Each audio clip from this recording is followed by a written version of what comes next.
નમસ્કાર, આપ જોઈ રહ્યા છો સ્પેશિયલ રિપોર્ટ. આપની સાથે હું છું ઝરણા. જમ્મુ કાશ્મીરમાં એરફોર્સના સ્ટેશન પર ડ્રોન હુમલો થયા બાદ વારંવાર ડ્રોન ઉડતા હોવાની ઘટનાઓ સામે આવી રહી છે. પહેલાથી જ આ ઘટના પાછળ પાકિસ્તાનનો હાથ હોવાની શક્યતાઓ સેવવામાં આવી રહી હતી. ત્યારે ન્યૂઝ 18ના હાથે લાગેલા એક પુરાવા પરથી સાબિત થઈ રહ્યું છે કે આ ડ્રોન ષડયંત્ર માત્ર ને માત્ર નાપાક પાકિસ્તાનનું જ છે. તો સાથે જ પાકિસ્તાન તરફથી આવતા ડ્રોનને રોકવા માટે પણ સેનાએ સરહદ પર એવી સિસ્ટમ લગાવી છે, દુશ્મન ડ્રોન આવતાની સાથે જ તૂટી પડશે. તો સાથે ચોંકાવનારો ખુલાસો એ થયો છે કે જ્યારે જમ્મુમાં ડ્રોન બ્લાસ્ટ થયો તેના થોડા કલાકો પહેલા જ પાકિસ્તાનમાં ભારતીય ઉચ્ચાયોગની પણ ડ્રોનની મદદથી જાસૂસી કરાઈ હતી. આ બધી જ ઘટનાઓ એ તરફ ઇશારો કરી રહી છે, બધા જ ષડયંત્ર પાછળ પાકિસ્તાન જ જવાબદાર છે. દુનિયા સામે આતંકીઓને મદદ ન કરતા હોવાનો ડોળ કરનાર પાકિસ્તાનના ષડયંત્રો હવે બહાર આવી ગયા છે. ત્યારે આજે સ્પેશિયલ રિપોર્ટમાં જોઈએ ઇમરાનના આતંકી ડ્રોન.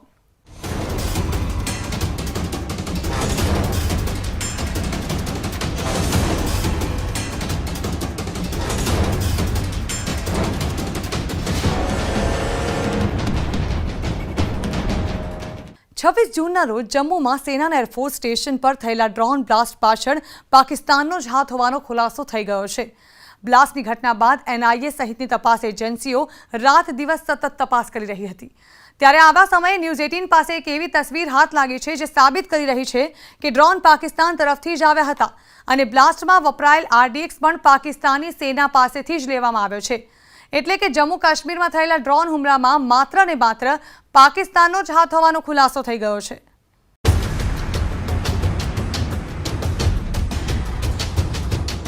જમ્મુ કાશ્મીરમાં ઉડતું આતંક.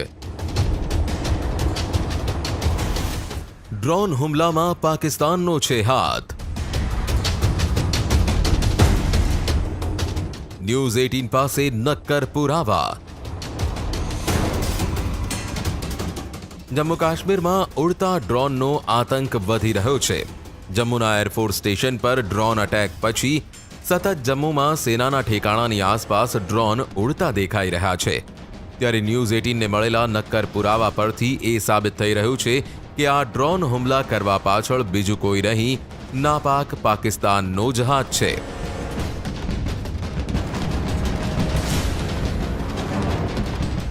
जम्मू टेक्निकल एयरपोर्ट पर जो धमाका हुआ था उसके पीछे पाकिस्तान का हाथ है, इसके पक्के सबूत हाथ में लगे हैं.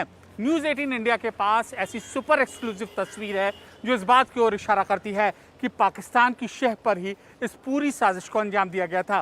न्यूज़ 18 इंडिया ऐसा पहला चैनल है जो सिलसिलेवार तरीके से इस धमाके से जुड़ी सारी कड़ियों को जोड़ते हुए सारे सबूत दिखा रहा है. જમ્મુ કાશ્મીરના એરફોર્સ સ્ટેશન પર થયેલા ડ્રોન હુમલામાં એક નવી જ ટેકનિકનો ઉપયોગ થયો હતો. જ્યારે આ નવી જ ટેકનિક વિશે ખબર પડી ત્યારે તે ડ્રોન હુમલા પાછળ પાકિસ્તાન અને તેમની જમીન પર ટ્રેનિંગ લઈ રહેલા આતંકી સંગઠનોનો હાથ હોવાની આશંકા સેવાઈ હતી. 5 મિનિટની અંદર જ 2 વિસ્ફોટ ભરેલા ડ્રોનની મદદથી જમ્મુ એરફોર્સના પાર્કિંગ એરિયામાં ઉભેલા હેલિકોપ્ટર્સને નિશાન બનાવવાનો પ્લાન હોવાનો તપાસમાં ખુલાસો થયો છે. તે બાદ અલગ અલગ સવાલો ઊભા થયા કે દેશના સૈન્ય ઠેકાણા પર ડ્રોન હુમલો કરનાર કોણ હતું? ડ્રોન અટેકના ષડયંત્રના માસ્ટર માઇન્ડ કોણ હતા? આ તમામ સવાલોના જવાબ શોધવા માટે દેશભરની સુરક્ષા એજન્સીઓ સક્રિય થઈ ગઈ, જેમાં NIAની ટીમે ડ્રોન હુમલાને આતંકી હુમલો માનીને તપાસ શરૂ કરી દીધી. તો સાથે ન્યૂઝ 18એ પણ ડ્રોન હુમલાના માસ્ટર માઇન્ડને શોધવા માટે તપાસ આદરી. આ તપાસ દરમિયાન ન્યૂઝ 18ને ડ્રોન હુમલામાં વપરાયેલા વિસ્ફોટકોનો ફોટો મળી આવ્યો, જે બાદ ઘણા જ સવાલોના જવાબ મળવા લાગ્યા. તમે જે હાલ ફોટો જોઈ રહ્યા છો તે વિસ્ફોટ પછી મળી આવેલા બોમ્બના ટુકડા છે. તપાસ એજન્સીએ બોમ્બના આ ટુકડાઓની ઊંડાણથી તપાસ કરી. તપાસમાં સામે આવ્યું કે વિસ્ફોટક મેટલના શેલમાં ભરેલા હતા. શેલમાં ભરાયેલા વિસ્ફોટકોમાં ધાતુના ટુકડાઓની સાઇઝ બરાબર હતી અને તે ખૂબ જ ધારદાર હતા. બોલ બેરિંગ્સ જેવા દેખાતા આ ટુકડાને ખાસ વિસ્ફોટક યુનિટમાં ગન પાવડર સાથે મિક્સ કરીને ભરવામાં આવે છે, જેનો हेतु વધારેમાં વધારે नुकसान પહોંચાડવાનો હોય છે. मौका वारदात से जो चीजें मिली वह आम नहीं थी, लिहाजा जांच एजेंसियों ने अपनी तफ्तीश आगे बढ़ाई तो हैरान करने वाली जानकारी सामने आई. तफ्तीश के मुताबिक ये जो एक्सप्लोजिव तैयार किए गए थे पाकिस्तान की ऑर्डिनेंस फैक्ट्री से तैयार किए गए थे. मौके पर मिले सबूत इस बात की ओर इशारा कर रहे थे. ગુપ્તચર એજન્સીઓના દાવાઓને સાચા માનવા માટે એક મજબૂત કારણ છે.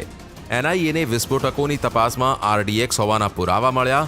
એનઆઈએની માહિતી પ્રમાણે બ્લાસ્ટમાં આશરે 3 કિલો આરડીએક્સનો ઉપયોગ કરાયો હતો, જેને 2 બરાબર ભાગમાં વહેંચાયા અને અલગ અલગ ડ્રોનમાં ફિટ કરાયા હતા. એટલે કે દરેક ડ્રોનમાં 1.5 કિલો આરડીએક્સ રાખવામાં આવ્યો હતો. જે રીતે હુમલા બાદ પણ પાકિસ્તાન તરફથી ડ્રોન આવી રહ્યા છે, તેના પરથી અંદાજો લગાવી શકાય છે કે ભારતમાં હુમલા માટે આરડીએક્સ ક્યાંથી આવ્યો હશે. फिर इंडिकेशंस हैं कि लश्कर तौबा का इसमें हाथ शामिल है, क्योंकि लश्कर तौबा लगभग दर्जन से ज़्यादा गतिविधियां इस तरह की पहले कर चुकी हैं, जिसमें वेपन ड्रॉपिंग के केसेस भी हैं, आईडी भी जहां पर ड्रॉप करने के केस हैं. તપાસ એજન્સીના સૂત્રો પાસેથી મળતી માહિતી મુજબ આ વિસ્ફોટની તપાસમાં સામે આવ્યું છે કે આ વિસ્ફોટકોને ઓર્ડિનન્સ ફેક્ટરીમાં જ તૈયાર કરાયા છે, જેની સપ્લાય માત્ર સેના, અર્ધસૈનિક બળ અને પોલીસને જ કરવામાં આવે છે. હુમલામાં આધુનિક ટેકનિકના વિસ્ફોટકોનો ઉપયોગ કરાયો. બ્લાસ્ટમાં ઉપયોગમાં લેવાયેલા વિસ્ફોટકોની પ્રારંભિક તપાસમાં સામે આવ્યું કે આ વિસ્ફોટક આર્મી એક્સપ્લોઝિવ છે અને વિદેશમાં તેના મિશ્રણને તૈયાર કરાયું છે, જે માટે શંકાની સોય સૌથી પહેલા પાકિસ્તાન તરફ જ જાય છે. પાકિસ્તાનની સેનાએ જ આ વિસ્ફોટ તૈયાર કર્યા હોય તેની પૂરતી શક્યતાઓ છે. ये जो एक्सप्लोजिव डिवाइस बनाई गई थी, ये एक्सप्लोजिव डिवाइस किसी फैक्ट्री में बनी है और ये वही फैक्ट्री बना सकती है जो आम तौर पर ज़्यादा करके अगर हमने साउथ एशिया का सीन देखा है तो ये गवर्नमेंट फैक्ट्रीज होती हैं. तो हो सकता है कि इस प्रकार का जो ये जो एक्सप्लोजिव बनी है, ये पाकिस्तान की किसी ऑर्डिनेंस फैक्ट्री में बनी होगी. धमाके की जगह से जो उपकरण बरामद हुए हैं, जो अवशेष बरामद हुए हैं, उनको आगे के मेटलर्जी टेस्ट के लिए भेजा गया है ताकि पता चल सके कि कौन कौन से सब्सटेंस का इस्तेमाल हुआ था धमाके में. ये इस बात की ओर भी इशारा करता है कि कितनी सुनियोजित तरीके से विदेशी पैटर्न पर यह साजिश रची गई थी. बहरहाल साजिशकर्ता कौन कौन थे, ये एक बड़ा सवाल है. ન્યૂઝ 18ને મળેલા પુરાવા પરથી એ સાબિત થાય છે કે જમ્મુમાં ડ્રોન આતંક ફેલાવનાર પાકિસ્તાન જ છે અને પાકિસ્તાની સેના આતંકીઓને જરૂરી સામાન વસ્તુઓ પૂરી પાડી રહી છે. ત્યારે ગુપ્તચર એજન્સી તપાસ પૂર્ણ થયા બાદ જ પાકિસ્તાનની નાપાક હરકતો દુનિયા સામે ઉજાગર થઈ જશે. જમ્મુ એરફોર્સ સ્ટેશન પર ડ્રોન હુમલામાં પાકિસ્તાનનું ષડયંત્ર હોવાનું સામે આવ્યું છે. ત્યારે વધુ એક ચોંકાવનારી વાતનો ખુલાસો થયો છે. જે દિવસની રાત્રે એરફોર્સ સ્ટેશન પર ડ્રોનથી હુમલો થયો તેના 4 કલાક પહેલા જ પાકિસ્તાનમાં આવેલા ભારત ઉચ્ચાયોગના અધિકારીઓના મકાન પાસે ડ્રોન ઉડતા દેખાયા હતા, જેના અંદાજે 4 કલાકના સમય પછી જમ્મુમાં એરફોર્સના સ્ટેશન પર ડ્રોનથી હુમલો થયો હતો.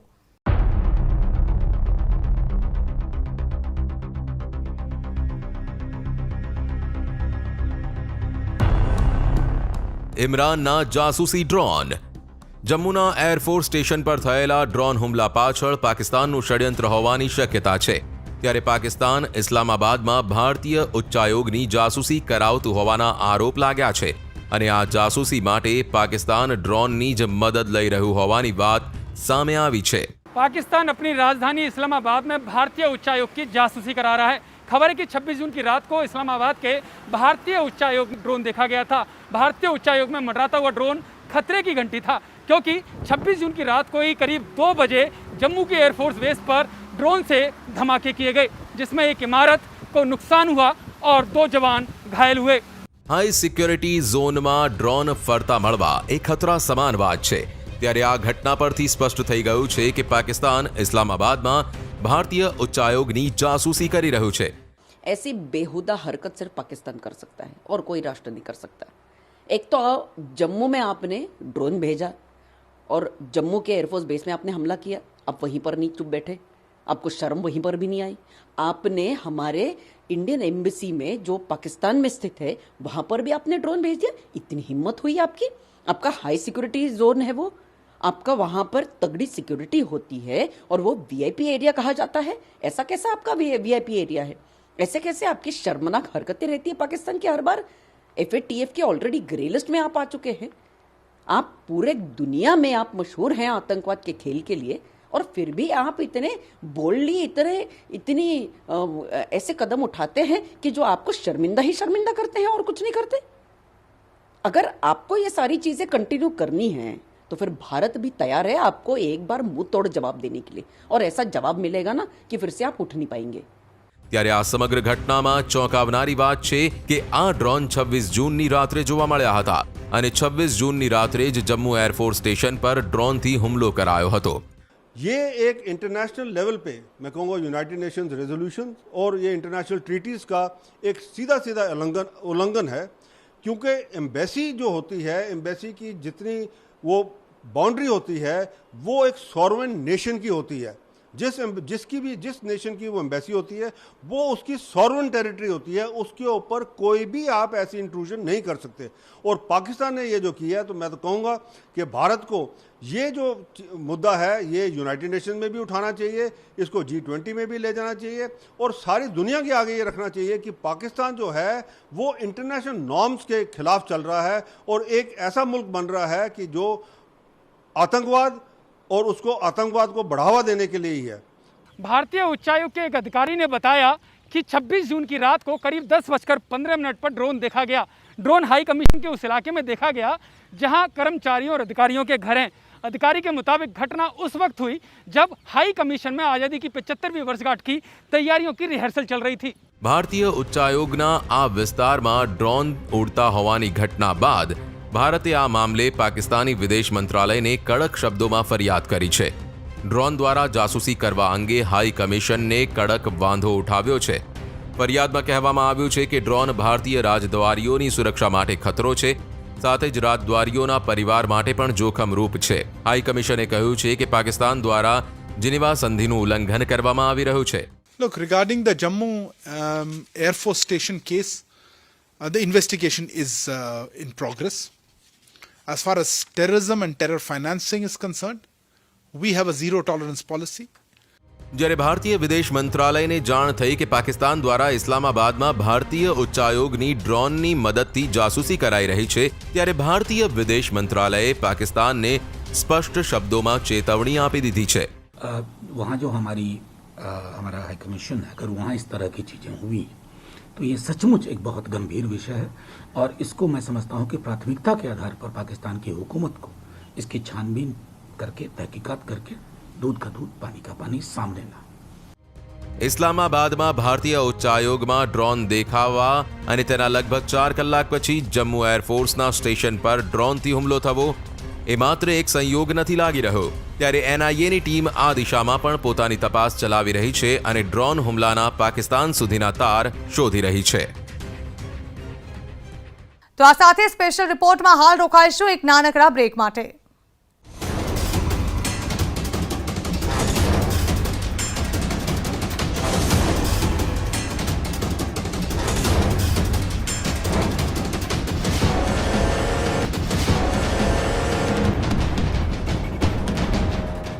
ગુપ્તચર એજન્સીની તપાસમાં સામે આવ્યું છે કે ચીન દ્વારા આતંકીઓને ડ્રોન આપવામાં આવ્યા છે, તો પાકિસ્તાનમાં આતંકીઓએ ડ્રોન ઉડાવવાની ટ્રેનિંગ લીધી, જે માટે પાકિસ્તાનમાં બનેલા લોન્ચપેડનો આતંકીઓએ ઉપયોગ કર્યો છે।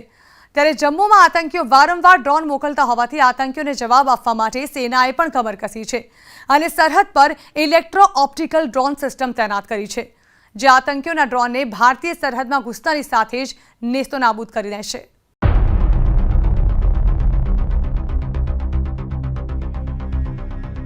હવે થશે ઉડતા આતંકનો ખાત્મો, સરહદ પર ડ્રોનના દુશ્મન તૈનાત। પાકિસ્તાન ફરી પોતાની નાપાક હરકતો કરવા લાગ્યું છે, તો સાથે જ આતંકીઓ પણ પાકિસ્તાનની સેનાની મદદથી જમ્મુ ઘાટીને રક્તરંજિત કરવા પેંતરા બનાવી રહ્યા છે। છેલ્લા ઘણા સમયથી જમ્મુ કાશ્મીરમાં વારંવાર ડ્રોન દેખાવાની ઘટનાઓ સામે આવી રહી છે। મહત્વનું છે કે આ ડ્રોન સરહદ પારથી આવી રહ્યા છે, ત્યારે આવા આતંકી ડ્રોનનો ખાત્મો બોલાવવા માટે હવે ભારતે પોતાની સરહદ પર ઉડતા ડ્રોનના દુશ્મનને તૈનાત કર્યા છે। जम्मू एयरफोर्स पर ड्रोन अटैक के बाद आर्मी ने दुश्मनों के ड्रोन को मार गिराने की तैयारी पूरी कर ली है। इसके लिए तकनीक का इस्तेमाल किया जाएगा और LOC पर पुंछ और राजौरी में इलेक्ट्रो ऑप्टिक ड्रोन सिस्टम तैनात कर दिया गया ताकि दुश्मन के ड्रोन को मार गिराया जा सके। હવે ભારતીય સરહદ પર ઇલેક્ટ્રો ઓપ્ટિકલ ડ્રોન સિસ્ટમ તૈનાત કરી દેવાઈ છે, જે સીમા પારથી આવતા ડ્રોનનો ભારતીય સરહદમાં ઘૂસતાની સાથે જ ખાત્મો કરી દેશે। LOC પર જ ઇલેક્ટ્રો ઓપ્ટિકલ ડ્રોન સિસ્ટમ તૈનાત કરાઈ છે। આ સિસ્ટમની નજીકમાં જ્યારે કોઈ શંકાસ્પદ હલચલ દેખાય કે ડ્રોન તરત જ તેની માહિતી સેના સુધી પહોંચાડી દે છે અથવા તો તેને નષ્ટ પણ કરી શકે છે. એન્ટી ડ્રોન ટેકનોલોજીનો ઉપયોગ ઘણા દેશો આજકાલ કરે છે. ઇઝરાયલ તેમાં મોખરે છે. હમણાં જ આપણે જોયું અઝરબૈજાન અને આર્મેનિયા વચ્ચે જે લડાઈ થઈ એમાં પણ ડ્રોન્સનો ઉપયોગ થયો હતો અને એન્ટી ડ્રોન એટેક્સ પણ એના ઉપર કરવામાં આવ્યા હતા. ઇલેક્ટ્રો ઓપ્ટિકલ ડ્રોન સિસ્ટમ કંઈક આવી છે. આ જ પ્રકારના electro optical drone system LOC પર તૈનાત કરવામાં આવ્યા છે. આ સિસ્ટમની મદદથી 1.5 કિલોમીટર દૂર જ શંકાસ્પદ ડ્રોન અથવા દુશ્મન ડ્રોનને તોડી પડાશે. આ સિસ્ટમમાં એક ખાસ રડાર હોય છે જે 4 કિલોમીટર સુધી માઇક્રો ડ્રોનને શોધી કાઢે છે. આ સિસ્ટમ 360 ડિગ્રી સુધીમાં ફરતા ડ્રોનને શોધી કાઢે છે. ઇલેક્ટ્રો ઓપ્ટિકલ ડ્રોન સિસ્ટમ એવા લેસર કિરણ છોડશે કે ડ્રોનને સિગ્નલ જ નહીં મળે. ડ્રોનને સિગ્નલ ન મળતા ડ્રોન ઉડી જ નહીં શકે અને જમીન પર જ પડીને નષ્ટ થઈ જશે. દુશ્મન દેશના દાંત ખાટા કરવા માટે સરહદ પર ઇલેક્ટ્રો ઓપ્ટિકલ ડ્રોન સિસ્ટમ લગાવી દેવામાં આવી છે. આ સિસ્ટમ 4 કિલોમીટરના રેડિયસમાં દુશ્મનના ડ્રોનને શોધી તો શકે છે, સાથે સાથે 360 ડિગ્રીનું કવરેજ પણ આપે છે. એકવાર દુશ્મનના ડ્રોનની ઓળખ થઈ ગયા બાદ આ સિસ્ટમ 2 પ્રકારે કામ કરે છે. એક હાર્ડ કિલ અને બીજી સોફ્ટ કિલ. એકવાર હાર્ડ કિલનો કમાન્ડ આપતાની સાથે જ આ સિસ્ટમ દુશ્મનના ડ્રોનની લેસરથી તોડી પાડે છે અને જેવો આ સિસ્ટમથી સોફ્ટ કિલનો કમાન્ડ આપવામાં આવે તરત જ દુશ્મનના ડ્રોનની GPS અને બાકી ઇલેક્ટ્રોનિક સિસ્ટમને ખરાબ કરી નાખે છે.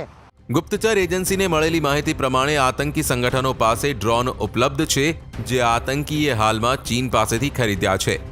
પાકિસ્તાની સેના અને ISIએ આતંકીઓને ડ્રોન ઉડાવવાની ટ્રેનિંગ આપી છે, જેમાં સરહદ પાર પાकिस्तान બનેલા लॉन्च पैड पर आतंकियों ट्रेनिंग ली थी.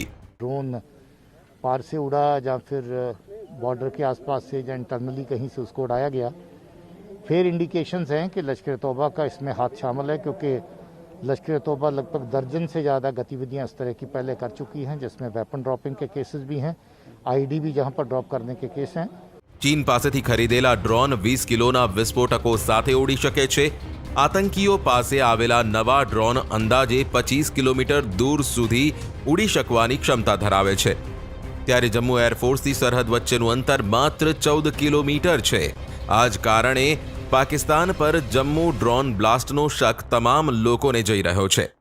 આર્મી ચીફનું કહેવું છે કે બજારમાં સરળતાથી મળતા ડ્રોનને કારણે પણ ખતરો વધી રહ્યો છે અને એને પગલે જ હવે જમ્મુમાં સુરક્ષા વ્યવસ્થા જડબેસલાક કરવામાં આવી છે. દેશના આંતરિક અને બાહ્ય ખતરા સામે લડવા માટે આર્મી તરફથી તેમની ટેકનિકલ ક્ષમતા પણ વધારવા આવી રહી છે.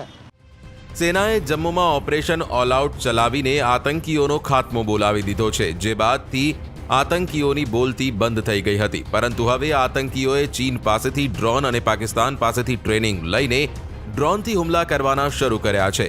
ત્યારે ભારતે પણ આવા ડ્રોન હુમલા રોકવા માટે એન્ટી ડ્રોન સિસ્ટમ શોધીને આતંકીઓને જ જડબાતોડ જવાબ આપવાની તૈયારી કરી લીધી છે. પોતે આતંકીઓને આશરો ન આપતો હોવાનું દુનિયાની સામે ડોળ કરતું પાકિસ્તાન ફરી થયું છે બેનકાબ. પહેલા ઇસ્લામાબાદમાં ભારતીય ઉચ્ચાયોગની જાસૂસી, પછી 4 જ કલાકમાં જમ્મુના એરફોર્સ સ્ટેશન પર ડ્રોનથી આતંકી હુમલો પાકિસ્તાનની પોલ ખોલી રહ્યા છે. ભલે પાકિસ્તાન અને આતંકી ભલે ગમે તેટલા પ્રયાસો કરે, પરંતુ ભારત હંમેશા તેનો તોડ શોધીને આતંકી સંગઠનોને ધૂળ ચટાવતું જ રહેશે. હાલ સ્પેશિયલ રિપોર્ટમાં અત્યારે બસ આટલું જ. બધું સમાચારો માટે આપ જોતા રહો News 18 ગુજરાતી.